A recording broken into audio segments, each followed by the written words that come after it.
ಜೀವನದಲ್ಲಿ ನೀನು ಏನು ಸಾಧನೆ ಮಾಡಿದ್ದೀಯಾ ಅಂತ ಯಾರಾದರೂ ಕೇಳಿದರೆ ಕೋಟಿ ರೂಪಾಯಿಯನ್ನು ಸಂಪಾದನೆ ಮಾಡಿದ್ದೀನಿ ಅಂತ ಹೇಳುವವನಿಗಿಂತ ತಂದೆ ತಾಯಿಯ ಕಣ್ಣಲ್ಲಿ ನೀರು ಬರದೇ ಇರುವ ಹಾಗೆ ನೋಡಿಕೊಂಡಿದ್ದೀನಿ ಅಂತ ಹೇಳುವವನೇ ನಿಜವಾದ ಶ್ರೀಮಂತ. ನೀವು ಅಂತಹ ಶ್ರೀಮಂತರಾಗಿರಿ. ಸಾವು ಅನಿರೀಕ್ಷಿತ. ಸಾವು ಕಾದು ಕುಳಿತವರಿಗೆ ಸಾವು ಬರುವುದಿಲ್ಲ. ಸಾವಿನ ಬಗ್ಗೆ ಊಹೆ ಕೂಡ ಮಾಡದೇ ಇರುವವರ ಬಳಿ ಸಾವು ತಾನಾಗಿಯೇ ಹೋಗಿ ಕದ ತಟ್ಟುತ್ತದೆ. ಇದೇ ವಿಪರ್ಯಾಸ. ಹಣ ಇದ್ದರೆ ಗುರುತಿಸುತ್ತಾರೆ, ಗುಣ ಇದ್ದರೆ ಪ್ರೀತಿಸುತ್ತಾರೆ, ತುಳಿಯೋಕೆ ವೈರಿಗಳು ಇದ್ದರೆ ಬೆಳೆಸೋಕೆ ಭಗವಂತ ಇದ್ದೇ ಇರುತ್ತಾನೆ ಎನ್ನುವುದನ್ನು ಮರೆಯಲೇಬೇಡಿ. ಪ್ರೀತಿ ಇಲ್ಲದ ಕಡೆ ಆಸೆ ಪಡಬಾರದು. ಬೆಲೆ ಇಲ್ಲದ ಕಡೆ ಮಾತನಾಡುವುದಕ್ಕೆ ಹೋಗಲೇಬಾರದು.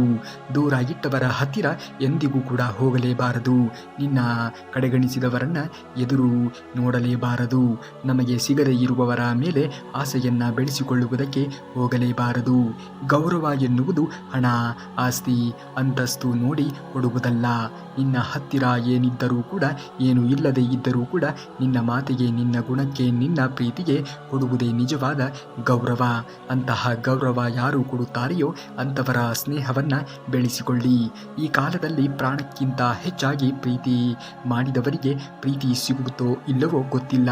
ಆದರೆ ಪ್ರಾಣ ಹೋಗುವಷ್ಟು ನೋವು ಮಾತ್ರ ಸಿಕ್ಕೇ ಸಿಗುತ್ತದೆ. ಕೈ ಮತ್ತು ಮನಸ್ಸು ಶುದ್ಧವಾಗಿ ಇರಲಿ. ಏಕೆಂದರೆ ಒಬ್ಬರಿಗೆ ಮಸಿ ಬಳಿಯಲು ಹೊರಟಾಗ ಮೊದಲು ನಮ್ಮ ಕೈ ಮಸಿಯಾಗುತ್ತದೆ ಎನ್ನುವುದನ್ನು ಮರೆಯಬೇಡಿ. ಒಬ್ಬರಿಗೆ ಕಳಂಕ ತರುವುದಕ್ಕೆ ಹೊರಟಾಗ ಮೊದಲು ನಮ್ಮ ಮನಸ್ಸೇ ಹೊಲಸಾಗುತ್ತದೆ ಎನ್ನುವುದನ್ನು ಮರೆಯಬೇಡಿ. ಅಗತ್ಯ ಇದ್ದಾಗ ಬರುವವರನ್ನ ಎಂದಿಗೂ ಕೂಡ ನಂಬುವುದಕ್ಕೆ ಹೋಗಲೇಬೇಡಿ. ಬೇಕಾದಾಗ ಬರುವವರ ಹಿಂದೆ ಎಂದೂ ಕೂಡ ಹೋಗಲೇಬೇಡಿ.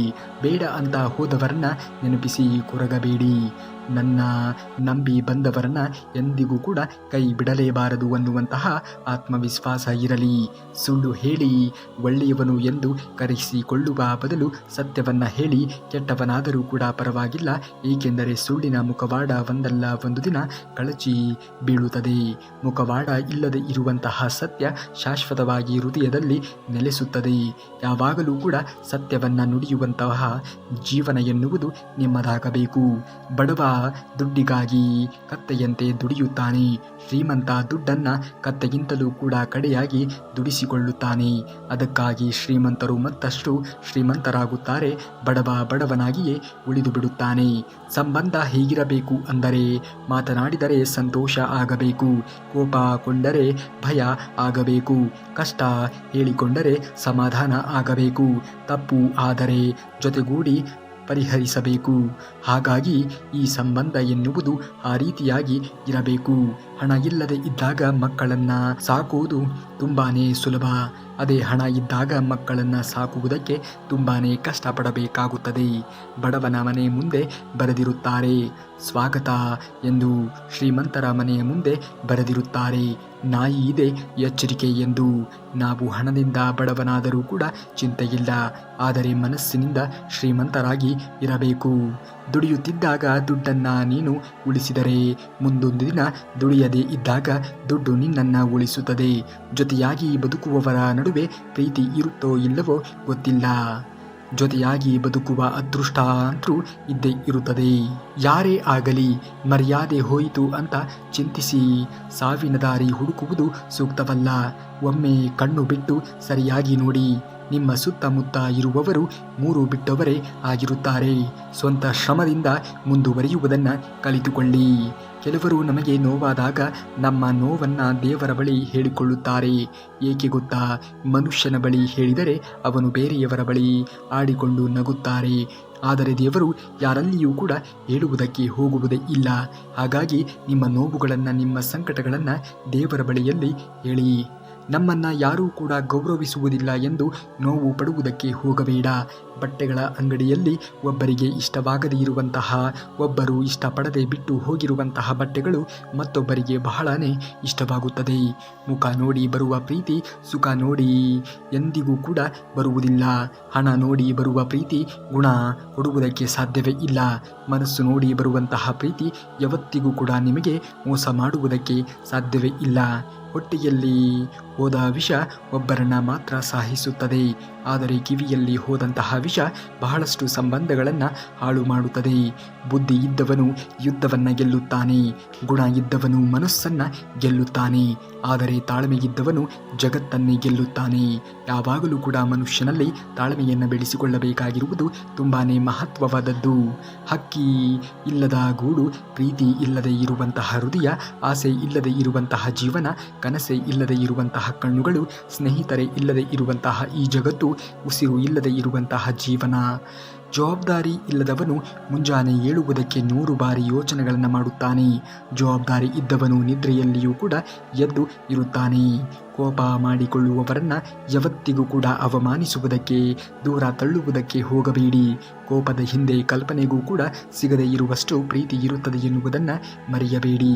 ಕಾಲಿನ ಮೇಲೆ ಕಾಲು ಹಾಕಿ ಕೂರುವುದರಲ್ಲಿ ದೊಡ್ಡಸ್ತಿಕೆ. ತನ್ನ ಕಾಲ ಮೇಲೆ ನಿಂತು ಬೇರೆಯವರ ಕೈ ಹಿಡಿದು ಅವರಿಗೂ ಕೂಡ ನಿಲ್ಲುವುದಕ್ಕೆ ಅವಕಾಶವನ್ನು ಕಲ್ಪಿಸಿಕೊಡುವುದು ಇದೆಯಲ್ಲ, ಅದು ನಿಜವಾಗಿಯೂ ಕೂಡ ದೊಡ್ಡಸ್ತಿಕೆ. ತಾಳ್ಮೆಯಿದ್ದರೆ ಸಮಯವು ಕೂಡ ಸಹಾಯವನ್ನು ಮಾಡುತ್ತದೆ. ತಾಳ್ಮೆ ಇಲ್ಲದೆ ಇದ್ದರೆ ಸಮಯವು ಕೂಡ ಸಂಕಷ್ಟಗಳನ್ನು ಸೃಷ್ಟಿ ಮಾಡುತ್ತದೆ. ಜೀವನದಲ್ಲಿ ತಾಳ್ಮೆ ಎನ್ನುವುದು ತುಂಬಾ ಮಹತ್ವವಾದದ್ದು. ಕಾಲ ಕೆಳಗೆ ಇರುವ ಧೂಳನ್ನು ಕೇವಲವಾಗಿ ನೋಡಬೇಡಿ. ಕಣ್ಣಲ್ಲಿ ಬಿದ್ದಾಗಲೇ ಗೊತ್ತಾಗುವುದು ಧೂಳಿನ ಬೆಲೆ ಏನು ಎನ್ನುವುದು. ಯಾರನ್ನೂ ಕೂಡ ಕೇವಲವಾಗಿ ಕೀಳಾಗಿ ನೋಡಬೇಡಿ. ಎಲ್ಲರಿಗೂ ಒಂದು ಗೌರವ, ಒಂದು ಬೆಲೆ ಎನ್ನುವುದು ಇದ್ದೇ ಇರುತ್ತದೆ. ಅದು ಗೊತ್ತಾಗುವುದು ಸಮಯ ಬಂದಾಗ ಮಾತ್ರ. ನೀರು ತಾನು ಹರಿಯುವಾಗ ಎದುರಿಗೆ ಬರುವಂತಹ ಕಸ, ಕಡ್ಡಿ, ಕಲ್ಲು, ಮುಳ್ಳುಗಳನ್ನು ಹೊತ್ತಿಕೊಂಡೇ ಹರಿದು ತನ್ನ ಗುರಿಯನ್ನು ತಲುಪುತ್ತದೆ. ನಾವು ಕೂಡ ಅಷ್ಟೇ. ಜೀವನದಲ್ಲಿ ಎದುರು ಆಗುವಂತಹ ಅವಮಾನ, ತಿರಸ್ಕಾರ, ಕೊಂಕು ನುಡಿಗಳನ್ನು ಎದುರಿಸುತ್ತಾ ಸಾಧನೆಯ ಶಿಖರವನ್ನು ಏರಬೇಕು. ಮನಸ್ಸು ಕೊಟ್ಟವರು ಕನಸಿನಲ್ಲಿಯೂ ಕೂಡ ಒಂದಾಗುತ್ತಾರೆ. ಹೃದಯ ಗೆದ್ದವರು ನೋವಿನಲ್ಲಿಯೂ ಕೂಡ ನೆನಪಾಗುತ್ತಾರೆ. ಮನಸ್ಸು, ಹೃದಯ ಎರಡನ್ನೂ ಕೂಡ ಗೆದ್ದವರು ಎಂದೂ ಕೂಡ ಮರೆಯಲು ಆಗದೇ ಇರುವಂತಹ ವ್ಯಕ್ತಿಗಳು ಆಗಿರುತ್ತಾರೆ. ತಂದೆ, ತಾತ, ಮುತ್ತಾತ ಸಂಪಾದಿಸಿದ ಆಸ್ತಿಗಳ ಮೇಲೆ ಮೀಸೆಯನ್ನು ತಿರುಗಿಸುವುದು ಅಲ್ಲ. ನೀನು ಕಷ್ಟಪಟ್ಟು ಸಂಪಾದಿಸಿದ ಹಣದಿಂದ ಮಜಾ ಮಾಡು. ಆಗ ನಿನ್ನ ಜೀವನಕ್ಕೆ ಒಂದು ಬೆಲೆ ಎನ್ನುವುದು ಸಿಗುವುದಕ್ಕೆ ಸಾಧ್ಯವಾದೀತು. ಇದ್ದವರು ಇಲ್ಲದವರು ಎಂದೂ ಕೂಡ ಗುದ್ದಾಡಬೇಡಿ. ಇದ್ದು ಹೋಗುವವರೇ ಎಲ್ಲರೂ ಒಂದು ದಿನ. ಇದ್ದರೇನು ಚಿನ್ನ ತಿನ್ನುವುದಿಲ್ಲ, ಇಲ್ಲದಿದ್ದರೇನು ಮಣ್ಣು ಕೂಡ ತಿನ್ನುವುದಿಲ್ಲ. ಎಲ್ಲರನ್ನೂ ಸಮಾನವಾಗಿ ಕಾಣಿರಿ. ಇದು ವಿಶಾಲವಾಗಿರುವಂತಹ ಲೋಕ. ಇಬ್ಬರಿಗೂ ಕೂಡ ತಿನ್ನುವುದು ಅನ್ನವನ್ನೇ ಎನ್ನುವುದನ್ನು ಎಂದಿಗೂ ಕೂಡ ಮರೆಯುವುದಕ್ಕೆ ಹೋಗಲೇಬೇಡಿ. ಜೀವನವೇ ಹಾಗೆ. ಯಾವುದೂ ಕೂಡ ನಾವು ಅಂದುಕೊಂಡಂತೆ ಇರುವುದಕ್ಕೆ ಸಾಧ್ಯವೇ ಇಲ್ಲ. ಈ ಜೀವನವನ್ನು ನಾವು ಅನುಸರಿಸಿಕೊಂಡು ಸುಖ ಕಷ್ಟ ಏನೇ ಬಂದರೂ ಕೂಡ ಎಲ್ಲವನ್ನ ಎದುರಿಸುತ್ತಾ ಜೀವನದಲ್ಲಿ ಮುಂದುವರಿಯುವುದನ್ನು ನೋಡಬೇಕು. ಅಂದಾಗ ಮಾತ್ರ ನಾವು ಜೀವನದಲ್ಲಿ ಸುಖವನ್ನು ನೋಡುವುದಕ್ಕೆ ಸಾಧ್ಯವಾಗುವುದು. ಜೀವನ ಹೇಗೆ ಬರುತ್ತದೆಯೋ ಹಾಗೆ ಸ್ವೀಕರಿಸುವುದನ್ನು ಮೊದಲು ಮನುಷ್ಯನಾದವನು ಅರಿತುಕೊಂಡಾಗ ಮಾತ್ರ ಜೀವನದಲ್ಲಿ ಮುಂದೆ ಬರುವುದಕ್ಕೆ ಸಾಧ್ಯವಾದೀತು. ನೆನಪಿನಲ್ಲಿ ಇಟ್ಟುಕೊಳ್ಳಬೇಕಾಗಿರುವಂತಹ ಒಂದು ಸತ್ಯ ನೀತಿ, ಧರ್ಮವಿದ್ದರೆ, ಕಾಯುವಂತಹ ತಾಳ್ಮೆ ನಿನ್ನಲ್ಲಿ ಇದ್ದರೆ, ಆ ಧರ್ಮ ಎನ್ನುವುದು ಯಾವತ್ತಿಗೂ ಕೂಡ ನಿನ್ನನ್ನು ಬಿಡುವುದಕ್ಕೆ ಸಾಧ್ಯವೇ ಇಲ್ಲ. ಕಾಯುವ ತಾಳ್ಮೆಯನ್ನು ಜೀವನದಲ್ಲಿ ಬೆಳೆಸಿಕೊಳ್ಳಿ. ನಿಮ್ಮ ವಿರುದ್ಧ ಯಾರೇ ಏನೇ ಹೇಳಿದರೂ ಕೂಡ ಎಂದಿಗೂ ಕೂಡ ನೀವು ತಲೆಯನ್ನು ಕೆಡಿಸಿಕೊಳ್ಳುವುದಕ್ಕೆ ಹೋಗಲೇಬೇಡಿ. ಮಾತು ಕೇಳಿದ ನಂತರ ನೀವು ಮೌನವಾಗಿ ಇರಬೇಕು. ಅವರಿಗೆ ಉತ್ತರಿಸುವುದು ಕಾಲದ ಕೆಲಸ ಎನ್ನುವುದನ್ನು ಶ್ರೀಕೃಷ್ಣ ಪರಮಾತ್ಮನು ಭಗವದ್ಗೀತೆಯಲ್ಲಿ ಹೇಳಿದ್ದಾನೆ. ನಮ್ಮನ್ನು ಬೇರೆಯವರೊಂದಿಗೆ ಹೋಲಿಸಿಕೊಂಡು ಮಾತನಾಡಿದರೆ ಬೇಸರ ಪಡುವುದಕ್ಕೆ ಹೋಗಬಾರದು. ಏಕೆಂದರೆ ಚಿನ್ನ ಮತ್ತು ಅನ್ನ ಎರಡಕ್ಕೂ ಅದರದ್ದೇ ಆಗಿರುವಂತಹ ಮಹತ್ವ ಇರುತ್ತದೆ. ಸಮಯ ಸಂದರ್ಭ ಬಂದಾಗ ಮಾತ್ರ ಅವುಗಳ ಮಹತ್ವ ಏನು ಎನ್ನುವುದು ನಮಗೆ ಅರಿವಿಗೆ ಬರುವುದಕ್ಕೆ ಸಾಧ್ಯವಾದೀತು. ಪ್ರೇಮವೇ ನಿಜವಾದ ಭಕ್ತಿ. ದೇವರ ಬಗ್ಗೆ ಹೊಗಳಲು ಮಂತ್ರ ಯಜ್ಞ ದೊಡ್ಡದಾದ ಬೇಕಾಗಿಲ್ಲ. ನಿಜವಾದ ಪ್ರೀತಿಯಿಂದ ಮಾಡಿದ ಒಂದು ಕರುಣೆಯ ಕೆಲಸವೇ ನಮಗೆ ತಲುಪಿಸುತ್ತದೆ ಎಂದು ಹೇಳುತ್ತಾನೆ ಶ್ರೀಕೃಷ್ಣ ಪರಮಾತ್ಮ. ಜೀವನ ಇರುವುದೇ 2 ದಿನ. ಒಂದು ನಿನ್ನ ಪರವಾದ ದಿನವಾದರೆ ಮತ್ತೊಂದು ನಿನ್ನ ವಿರುದ್ಧವಾಗಿರುವಂತಹ ದಿನ. ಅಹಂಕಾರವನ್ನು ಎಂದಿಗೂ ಕೂಡ ಪಡಬೇಡ. ಪರವಾದ ದಿನಗಳಲ್ಲಿ ಎಂದಿಗೂ ಕೂಡ ನಿನ್ನ ವಿರುದ್ಧವಾಗಿರುವಂತಹ ದಿನಗಳಲ್ಲಿ ತಾಳ್ಮೆಯನ್ನು ಕಳೆದುಕೊಳ್ಳುವುದಕ್ಕೆ ಹೋಗಲೇಬೇಡ. ಏನೇ ಬಂದರೂ ಕೂಡ ಜೀವನದಲ್ಲಿ ಕಷ್ಟಪಟ್ಟು ಸಾಧನೆಯನ್ನು ಮಾಡುವುದನ್ನು ನೋಡಬೇಕು. ಸಾಧನೆ ಮಾಡಬೇಕು ಎನ್ನುವುದು ಏನೂ ಕೂಡ ಇಲ್ಲ. ಸರಳತೆಯಿಂದ ಇದ್ದು ಒಳ್ಳೆಯದನ್ನು ಮಾಡುತ್ತಾ ಹೋದರೆ ಅದೇ ಒಂದು ದೊಡ್ಡ ಸಾಧನೆ ಇದ್ದಂತೆ. ಯಾವಾಗಲೂ ಕೂಡ ಸೂರ್ಯನಂತೆ ಪ್ರಕಾಶಮಾನವಾಗಬೇಕಾದರೆ ಮೊದಲು ಸೂರ್ಯನಂತೆ ದಹಿಸುವುದನ್ನು ಸಹಿಸಿಕೊಳ್ಳುವುದನ್ನು ಕಲಿತುಕೊಳ್ಳಬೇಕು. ಅಂದಾಗ ಮಾತ್ರ ಬದುಕಿನಲ್ಲಿ ಎಲ್ಲವನ್ನೂ ಕೂಡ ನಾವು ಪಡೆದುಕೊಳ್ಳುವುದಕ್ಕೆ ಸಾಧ್ಯವಾದೀತು. ಜೀವನವೇ ಹಾಗೆ, ಎಲ್ಲವನ್ನೂ ಕೂಡ ನಮಗೆ ನಾವು ಯಾವತ್ತಿಗೂ ಕೂಡ ಊಹಿಸದೇ ಇರುವಂತಹ ತಿರುಳನ್ನು ನಮ್ಮ ಜೀವನದಲ್ಲಿ ತಂದು ಒಡ್ಡುತ್ತದೆ. ಆ ತಂದು ಒಡ್ಡುವಂತಹ ಜೀವನದ ಶೈಲಿಯನ್ನು ನೀವು ಯಾವಾಗ ಅದನ್ನು ಸರಿಯಾದ ರೀತಿಯಲ್ಲಿ ಬಳಸಿಕೊಳ್ಳುತ್ತೀರಿಯೋ ಆಗ ಮಾತ್ರ ನಿಮ್ಮ ಜೀವನ ಎನ್ನುವುದು ನೀವು ಅಂದುಕೊಂಡ ರೀತಿಯಲ್ಲಿ ಬೆಳವಣಿಗೆಯನ್ನು ಹೊಂದುವುದಕ್ಕೆ ಸಾಧ್ಯವಾಗಿರುವುದು. ಜೀವನ ನಾವು ಅಂದುಕೊಂಡಂತೆ ಇರುವುದಕ್ಕೆ ಸಾಧ್ಯವೇ ಇಲ್ಲ. ಯಾರು ನಿಮ್ಮ ಬಗ್ಗೆ ಅವಹೇಳನಕಾರಿಯಾಗಿ ಮಾತನಾಡುತ್ತಾರೆಯೋ ಅಂಥವರ ಬಗ್ಗೆ ಎಂದಿಗೂ ಕೂಡ ತಲೆಯನ್ನು ಕೆಡಿಸಿಕೊಳ್ಳುವುದಕ್ಕೆ ಹೋಗಲೇಬೇಡಿ. ಎಲ್ಲರಿಗೂ ಕೂಡ ಒಂದು ಕಾಲಮಾನ ಎನ್ನುವುದು ಬಂದೇ ಬರುತ್ತದೆ. ಆಗ ಎಲ್ಲರ ಮುಖವಾಡ ಎನ್ನುವುದು ಗೊತ್ತಾಗೇ ಆಗುತ್ತದೆ. ದೇವರು ಬೆಸೆದ ಸ್ನೇಹದ ದಾರ, ದಾರಕ್ಕೆ ಬೆಸೆದ ಭಾವನೆಗಳ ದಾರ, ಭಾವನೆಗಳ ಜೊತೆಗೆ ಪ್ರೀತಿಯ ಪಯಣ, ಎಂದಿಗೂ ಕೂಡ ಮುಗಿಯದ ಸ್ನೇಹದ ಗಾಯನ. ಎಷ್ಟೇ ಕೋಟಿ ಹಣವಿದ್ದರೂ ಕೂಡ ದೇವರು ಕೊಟ್ಟಿರುವ ಆಯಸ್ಸು ಮೀರಿ ಒಂದು ಕ್ಷಣವೂ ಕೂಡ ಬದುಕುವುದಕ್ಕೆ ಸಾಧ್ಯವೇ ಇಲ್ಲ. ಕೇವಲ ದೇವರು ಸೂಚಿಸುವುದರಿಂದ ಪುಣ್ಯ ಎನ್ನುವುದು ಬರುವುದಿಲ್ಲ. ದೇವರನ್ನು ಪೂಜಿಸುವುದರಿಂದಲೂ ಕೂಡ ಪುಣ್ಯ ಎನ್ನುವುದು ಬರುವುದಕ್ಕೆ ಸಾಧ್ಯವೇ ಇಲ್ಲ. ಉತ್ತಮವಾಗಿರುವಂತಹ ಬುದ್ಧಿಯಾಗಿರಬಹುದು, ಉತ್ತಮವಾಗಿರುವಂತಹ ಯೋಚನೆಗಳೇ ಆಗಿರಬಹುದು, ಉತ್ತಮವಾಗಿರುವಂತಹ ಕೆಲಸ ಆಗಿರಬಹುದು, ಉತ್ತಮವಾಗಿರುವಂತಹ ಮಾತುಗಾರಿಕೆಯೇ ಆಗಿರಬಹುದು, ಉತ್ತಮ ವರ್ತನೆ, ಕರುಣೆ, ಅಹಿಂಸೆಯಿಂದ ಪುಣ್ಯ ಎನ್ನುವುದು ದೊರೆಯುತ್ತದೆ. ಮುಂದೆ ಬರುವಂತಹ ಜನ್ಮಕ್ಕೆ ಈ ಜನ್ಮವೇ ಬುನಾದಿ ಆಗಿರುತ್ತದೆ ಎನ್ನುವುದನ್ನು ಎಂದಿಗೂ ಕೂಡ ಯಾವ ಸಂದರ್ಭದಲ್ಲಿಯೂ ಕೂಡ ಮರೆಯಲೇಬೇಡಿ. ಹಣದ ಮೂಲಕ ಗಳಿಸುವುದು ಎಂದಿಗೂ ಕೂಡ ಶಾಶ್ವತವಲ್ಲ. ಪ್ರೀತಿ, ವಿಶ್ವಾಸ, ಮಾನವೀಯತೆಯಿಂದ ಗಳಿಸುವ ಸ್ನೇಹ ಒಂದಲ್ಲ ಒಂದು ದಿನ ಎಂದಿಗೂ ಕೂಡ ಅದು ಅಜರಾಮರವಾಗಿ ಉಳಿಯುತ್ತದೆ. ಕಬ್ಬಿಣವನ್ನು ಯಾರೊಬ್ಬರೂ ಕೂಡ ನಾಶ ಮಾಡಲು ಸಾಧ್ಯವಿಲ್ಲ, ಆದರೆ ಅದರೊಳಗಿನ ತುಕ್ಕು ಅನ್ನುವುದು ಅದನ್ನು ನಾಶ ಮಾಡಬಹುದು. ಹಾಗೆಯೇ ಒಬ್ಬ ವ್ಯಕ್ತಿಯನ್ನು ಬೇರೊಬ್ಬರು ನಾಶ ಮಾಡುವುದಕ್ಕೆ ಸಾಧ್ಯವೇ ಇಲ್ಲ. ಆತನ ಮನಸ್ಥಿತಿಯೇ ಆತನನ್ನು ನಾಶ ಮಾಡುತ್ತದೆ. ಹಾಗಾಗಿ ಜೀವನದಲ್ಲಿ ಒಳ್ಳೆಯ ಮನಸ್ಥಿತಿಯನ್ನು ಬೆಳೆಸಿಕೊಳ್ಳಿ. ಹೆತ್ತವರ ಮನಸ್ಸನ್ನು ನೋಯಿಸಿದರೆ ಗೆದ್ದವರು ಇತಿಹಾಸದಲ್ಲಿಯೇ ಇಲ್ಲ. ತಾಯಿಯನ್ನು ಪೂಜಿಸಿ ಸೋತವರು ಚರಿತ್ರೆಯಲ್ಲಿಯೇ ಇಲ್ಲ. ಜೀವನದಲ್ಲಿ ನಾವು ಅಂದುಕೊಂಡಂತೆ ಇರುವುದಿಲ್ಲ. 6 ಅಡಿ ಭೂಮಿಯಲ್ಲಿ 3 ಹಿಡಿ ಮಣ್ಣು ಹಾಕಿಕೊಂಡು ಬರಿಗೈಯಲ್ಲಿ ಬೆತ್ತಲೆಯಾಗಿ ಹೋಗುವವರಿಗೆ 100 ಅಡಿ ಆಸೆಗಳು ಏಕೆ? ಸೂರ್ಯನಂತೆ ಹೊಳೆಯುವ ಆಸೆ ನಿಮಗೆ ಇದ್ದರೆ ಮೊದಲು ಸೂರ್ಯನಂತೆ ಹೊತ್ತಿ ಉರಿಯುವುದನ್ನು ಕಲಿತುಕೊಳ್ಳಿ. ಜೀವನದಲ್ಲಿ ಎಲ್ಲವೂ ಕೂಡ ಬರುತ್ತದೆ. ಹುಟ್ಟಿದ್ದಾಗ ಮೊದಲು ಕಣ್ಣು ತೆರೆ ನೋಡಿದಾಗ ಮುಖವೆಂದರೆ ಹೆಣ್ಣು, ಅತ್ತಾಗ ಕಣ್ಣೀರಿನ ಧಾರೆಯಲ್ಲಿ ಬರುವ ಪದವೆಂದರೆ ಹೆಣ್ಣು. ಹೆಣ್ಣಿಲ್ಲದೆ ಹೊನ್ನಿಲ್ಲ. ಹೆಣ್ಣಿಗೆ ಬೆಲೆ ಕೊಡದ ದೇಹಕ್ಕೆ ಎಲ್ಲಿ ಹೋದರೂ ಕೂಡ ಮಣ್ಣಿಲ್ಲ. ಬದುಕುವ ಆಸೆ ಇದ್ದರೆ ನಿನ್ನ ಶತ್ರುಗಳ ಕಣ್ಣೆದುರೇ ಬದುಕು. ಅವರನ್ನು ನಿನ್ನ ಎದುರು ತುಳಿದಾಗಲೆಲ್ಲ ನಿನ್ನಲ್ಲಿ ಬದುಕುವ ಛಲ ಹೆಚ್ಚುತ್ತದೆ ಎನ್ನುವುದನ್ನು ಎಂದಿಗೂ ಕೂಡ ಮರೆಯಲೇಬೇಡ.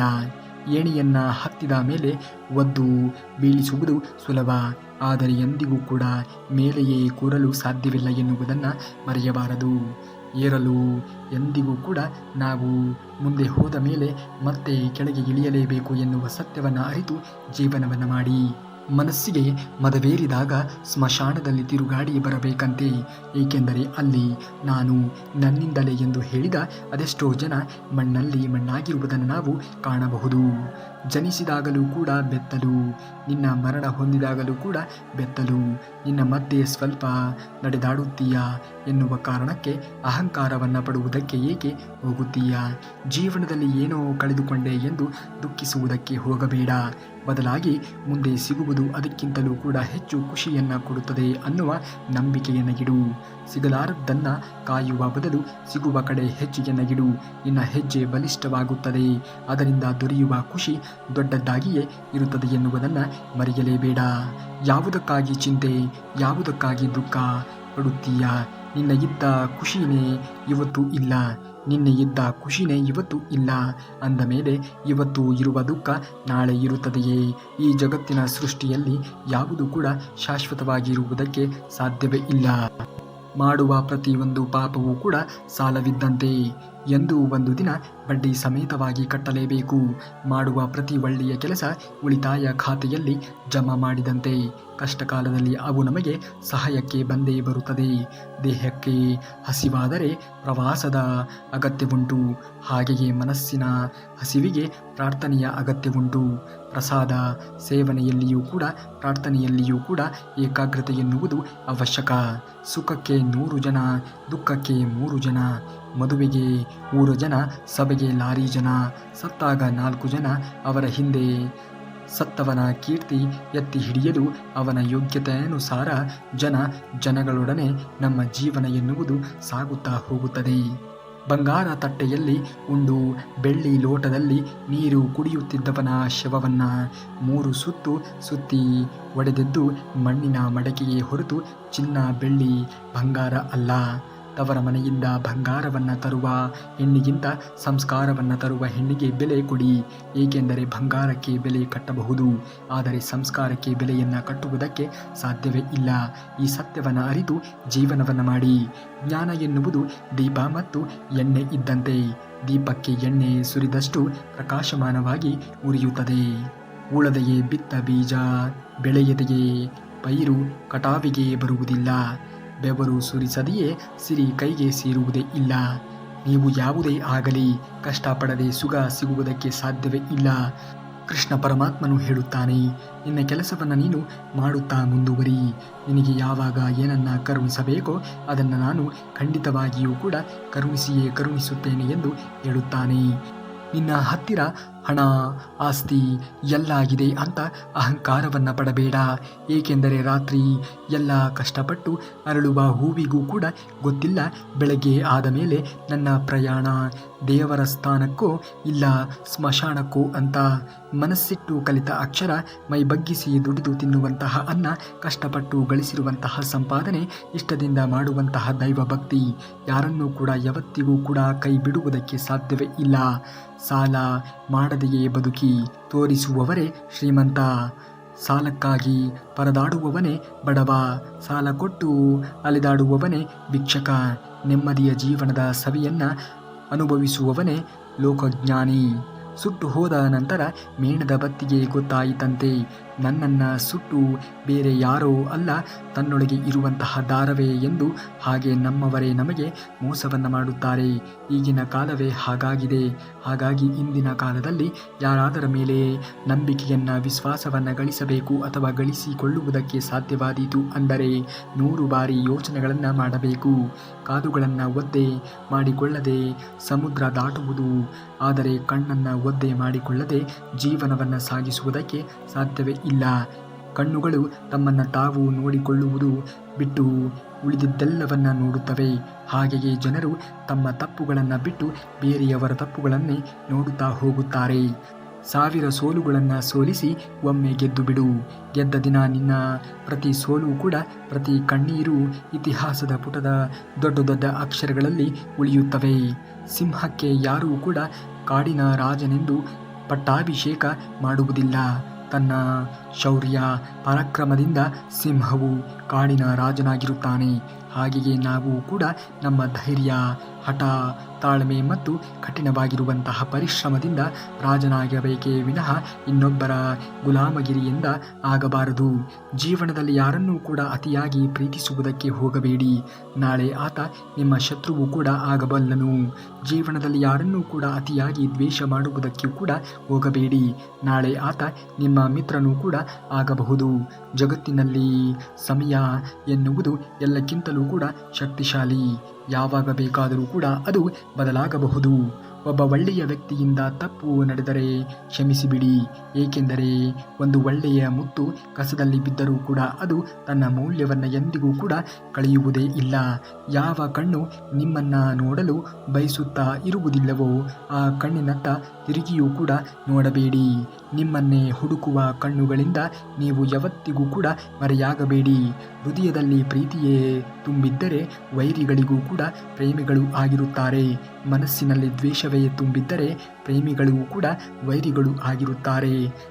ಬಯಸದೇ ಹೋದ ಪ್ರೀತಿಯಲ್ಲಿ, ಬಯಸದೇ ಆದ ಪ್ರೀತಿಯಲ್ಲಿ ಬಯಕೆ ಇತ್ತರೇನು, ಬರೀ ಪ್ರೀತಿನೇ ಇತ್ತು. ಬಿಟ್ಟು ಹೋದ ಮನಸ್ಸಿನಲ್ಲಿ ಜೊತೆ ಇರುವವರ ಜೊತೆಯಲ್ಲಿ ನೆನಪುಗಳೇ ಪದೇ ಪದೇ ಕಾಡಿತು.